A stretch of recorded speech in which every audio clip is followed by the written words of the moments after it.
Finally, my name's Tanya. I work for Cisco. I'm not here to disagree with anything, but I've always had a lot of people, especially Muslims, well, not a lot of people, just Muslims, always telling me, because you're a Catholic, you're going to go to Jahannam, but we're Muslims, you need to convert and you will go to heaven.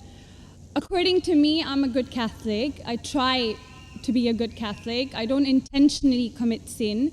But does that mean because I'm a Catholic, I'm going to go to hell, and if I'm a Muslim, I'm going to go to heaven? Sister asked a question that many of her Muslim friends say, because she's a Catholic, because she's a Christian, she will go to hell. That is it true that because she's a Christian, you will go to hell? Sister, according to me, if you're a true Christian, if you truly follow the teachings of Jesus Christ, peace be upon him, inshallah you shall go to Jannah. Okay.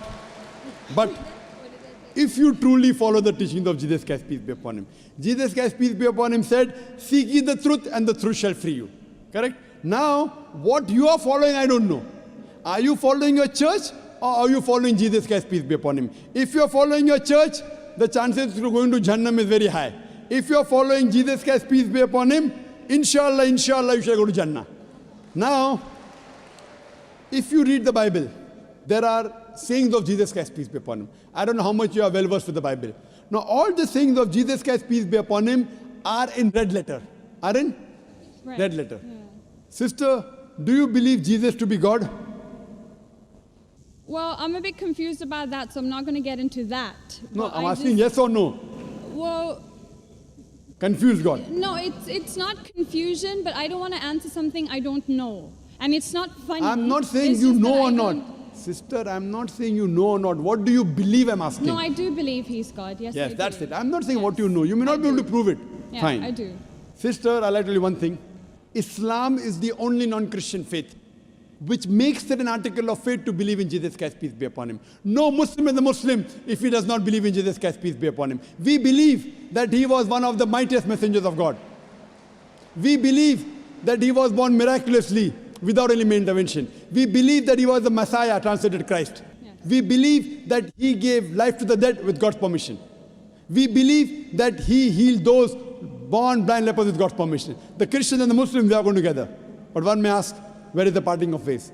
The parting of ways is, sister, that most of the Christians, almost all, they believe that Jesus Christ, peace be upon him, is Almighty God. They believed he claimed divinity. In fact, if you read the Bible, there is not a single unequivocal statement. There is not a single unambiguous statement in the complete Bible where Jesus Christ, peace be upon him, himself says that I am God, or where he says worship me. Sister, if you can point out a single unequivocal statement, a single unambiguous statement, anywhere from the Bible in which Jesus Christ, peace be upon him, himself says that I am God, or where he says worship me, I am ready to accept Christianity today.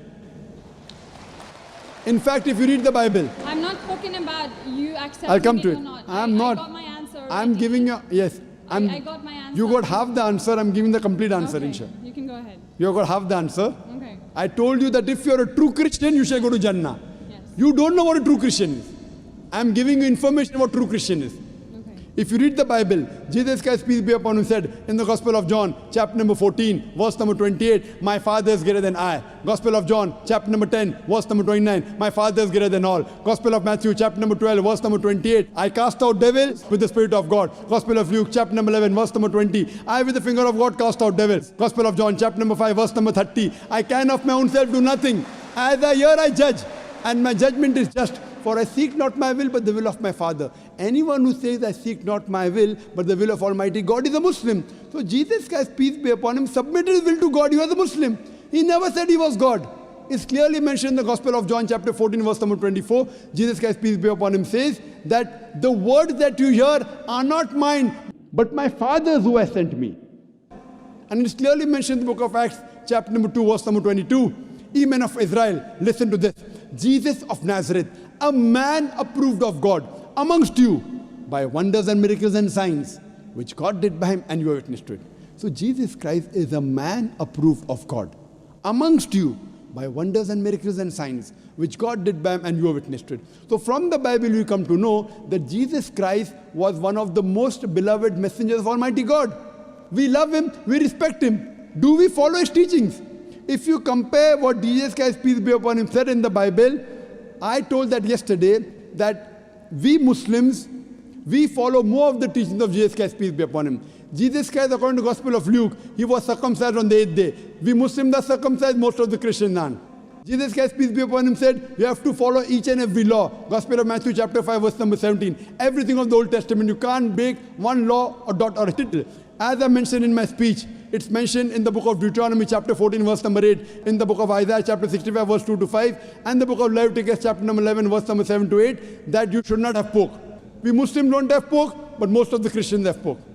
It's mentioned in the book of Ephesians, chapter 5, verse number 18. Book of Proverbs, chapter 20, verse number 1, you should not have alcohol. Muslims don't have alcohol, but Christians have alcohol. So if Christian means a person who follows the teachings of Jesus Christ, peace be upon him, then we Muslims are more Christian than the Christians themselves. So if you become a true Christian and truly follow the teachings of Jesus Christ, peace be upon him, said in the Gospel of John, chapter number 16, verse number 7, it is expedient for you that I go away. For if I go not away, the Comforter shall not come. For if I go, shall I send him? It's mentioned in the Gospel of John, chapter number 16, verse number 12 to 14. Jesus Christ, peace be upon him, said, I have many things to say unto you, but ye cannot bear them now. For he, when the Spirit of truth shall come, he shall guide you unto all truth. He shall not speak of himself. All that here shall he speak. He shall glorify me. Verbatim quotation from the Bible, King James Version. So Jesus Christ is prophesying about the coming of the last and final messenger, Prophet Muhammad, peace be upon him. If you're a true Christian, if you truly believe in Jesus Christ, peace be upon him, you have to believe in the last and final messenger, Prophet Muhammad sallallahu alaihi wasallam. So if you're a true Christian, you'll believe in Prophet Muhammad, and inshallah you shall go to Jannah. Hope that answers the question, sister. Thank you.